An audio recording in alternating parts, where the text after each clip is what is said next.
She lied in church, and then something terrifying happened that changed everything. You won't believe what happened next. Mara's pulse raced as she sat in the back pew, her hands gripping the worn hymnal so tightly that her knuckles turned white. It was a Sunday morning like any other, yet today felt different. The weight of the air in the church heavier, suffocating. The soft hum of the congregation's prayers surrounded her, but all she could hear was the beating of her own heart, loud and erratic, matching the storm brewing inside her. Her thoughts were a swirl of panic and guilt, each one slicing through her like a blade. A single thought kept repeating itself in her mind. I can't keep running from this. Mara glanced at her family. Her brother, Hanson, sat beside their father, James. They were deep in prayer, their eyes closed, their hands clasped in reverence. Her mother, Evelyn, had her head bowed, her face serene, as if the world outside had ceased to exist. None of them could see it. The suffocating grip that Mara's secret had over her, the darkness that had begun to seep into every corner of her life. None of them could know what she had done. The guilt was eating her alive. She wasn't supposed to lie, especially not in church. But the truth would have been far worse, wouldn't it? Mara's gaze flickered to the altar where the preacher stood, his voice soft yet powerful as he spoke about forgiveness. His words seemed to echo in her mind, as if they were meant for her and her alone. But how could she ask for forgiveness? How could she confess to something that, if revealed, would shatter everything she held dear? She closed her eyes, trying to block out the words. But the lie, the one she had told so long ago, refused to stay buried. It had been a mistake, a terrible mistake.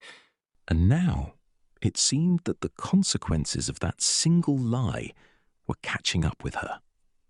The lie she had told wasn't just a simple untruth.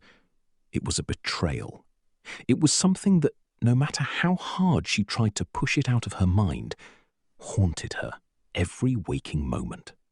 And then, suddenly, there was a shift in the air. Mara's eyes shot open. The room, the church, everything seemed to freeze.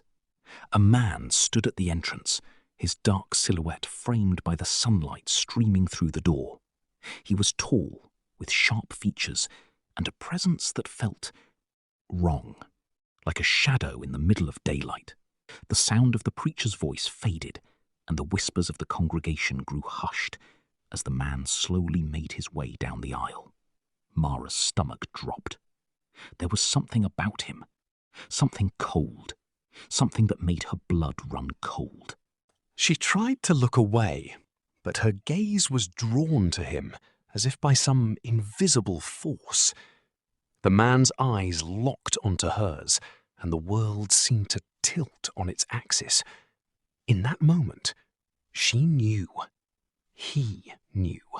The man stopped just before the pulpit, and with an unsettling calm, he spoke, his voice low but clear. I know what you did. Mara's breath caught in her throat. Her heart pounded in her chest as every single muscle in her body tensed. No, this can't be happening. The preacher faltered in his speech, his eyes scanning the room in confusion. The congregation stirred uneasily. But Mara couldn't move. She couldn't tear her eyes away from the man. How did he know? How could he know? The lie she had told was buried so deep, hidden beneath the walls of her own heart. There was no way anyone could know. Except him. The man smiled, a slow, terrifying grin that didn't reach his eyes. You think you've escaped the truth, he continued, his voice like ice scraping against metal.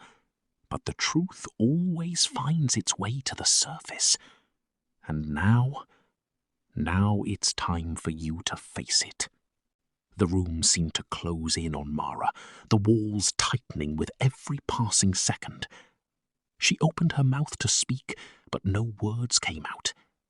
The lie. The secret. The thing she had kept hidden for so long was no longer just her burden. It was here, and it was coming for her. The man turned his gaze from her to the rest of the congregation, his voice ringing through the church like a death knell. She lied in this very place, and now the consequences will begin. Mara's head spun. How did he know? She didn't even remember when she had told the lie, only that it had been in a moment of weakness, a moment when she thought that a small untruth would protect her from the pain of the truth. But what had started as a simple lie had grown into something much darker. She glanced quickly at her family, hoping they hadn't heard, hoping they hadn't seen.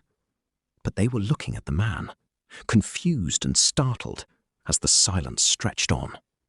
How do I make this stop? Mara's mind raced, her pulse quickening. She couldn't let this happen. She couldn't let them know. But it was too late. The man stepped closer, and suddenly the air around Mara grew thick, suffocating. The church lights flickered. The pews groaned as if the building itself was protesting. A cold wind swept through the room, carrying with it an unsettling, guttural whisper that seemed to come from nowhere and everywhere at once. Do you think you can outrun your own lies? The man's voice was now a rasp, his eyes glowing with an unnatural light. Do you think you can hide from the consequences? Do you think he will save you? Mara's eyes darted around, her vision blurring with panic. Who will save me? Then, as if the very ground beneath her feet had cracked open, the lights went out completely. The church was plunged into darkness. Screams erupted from the congregation, panic spreading like wildfire. Mara could hear the chaos unfolding around her, footsteps, cries for help, the sound of people stumbling over each other in the pitch-black room. Her own breath came in ragged gasps, her hands shaking as she gripped the edge of the pew. She had to get out. She had to escape.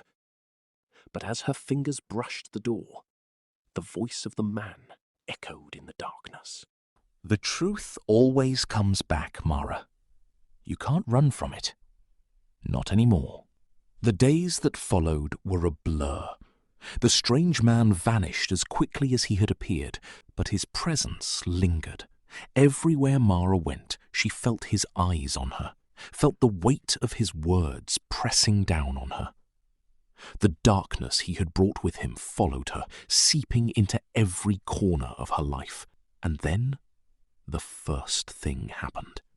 It started with a whisper. In the dead of night, Mara heard a voice. It called to her from the shadows, from the deepest corners of her home. The voice was familiar, but wrong, distorted, like something trying to sound like someone she knew.